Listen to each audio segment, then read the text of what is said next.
pessoal, eu sou Mariana Pentelias e hoje é dia de Café com Ideias. Vamos lá?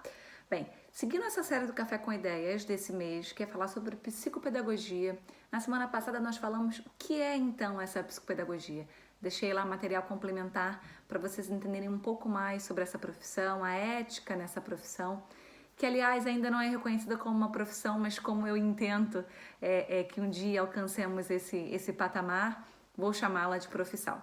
E aí hoje eu vou falar aqui de um processo super importante na psicopedagogia, que é a avaliação, é o processo diagnóstico. Muitas pessoas pensam, mas a psicopedagogia faz diagnóstico? Sim, ela faz um processo de avaliação dessa criança na sua totalidade. Ela não vai fechar, por exemplo, não é um papel da psicopedagogia dizer sim, essa criança tem autismo, ou sim, essa criança tem TDAH, ou essa criança tem uma deficiência intelectual. Não, esse não vai ser o papel da psicopedagogia. O processo diagnóstico na psicopedagogia serve para a gente fazer uma avaliação global dessa criança, né, a partir das testagens que são específicas da psicopedagogia, de um olhar muito bem treinado, aguçado e calibrado para identificar quais são as dificuldades no processo de aprender dessa criança, por que elas apareceram, né? Quais são as origens dessa dificuldade, são origens biológicas, são origens, né, da própria história de vida, do contexto que essa criança se encontra, ou não, é algum outro motivo, ou é a junção de todas essas questões. E com isso, né, fazendo essa avaliação, aliando essa avaliação que você vai fazer nesse diálogo, observação e nesse contato com a criança durante o processo diagnóstico, mais a anamnese que a gente faz com a família, se puder, observações em outros ambientes e também, se essa criança for atendida por outros profissionais, uma conversa, uma reunião com esses profissionais e, é claro, observação e entrevista com a escola. Porque se a gente trabalha com a aprendizagem, com esse processo de aprender, é na escola que as dificuldades vão ficar mais latentes e a gente precisa ir até essa escola e ouvir.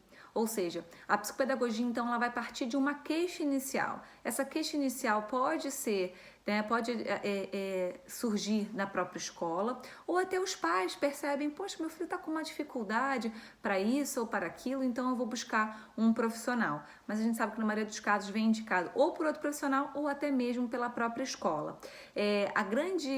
O grande número, né, de alunos, na verdade, quando eles passam ali ou para o primeiro ano, ou depois do Fundamental 1 para o Fundamental 2, é quando acontece a maior parte da procura por um profissional da psicopedagogia, porque os pais começam a ver que realmente na parte da educação formal as crianças têm alguma dificuldade, ou até os professores na escola começam a perceber que aquela criança está com alguma dificuldade nesse processo de aprendizagem, e aí fazem a indicação para o psicopedagogo. Mas a gente também pode trabalhar de forma a prevenir algumas dificuldades de aprendizagem, trabalhando aí toda essa parte do processo mesmo de aprender dessa criança, né? Trabalhando com materiais muito lúdicos, né? Atendendo essa criança com o objetivo de já estimular diferentes áreas, né, dessa criança, a fim de que ela não venha a desenvolver problemas lá na frente. Mas aí é claro que esse profissional tem que ter outras valências para além da psicopedagogia. E isso serve também para intervenção, mas isso a gente fala no próximo vídeo.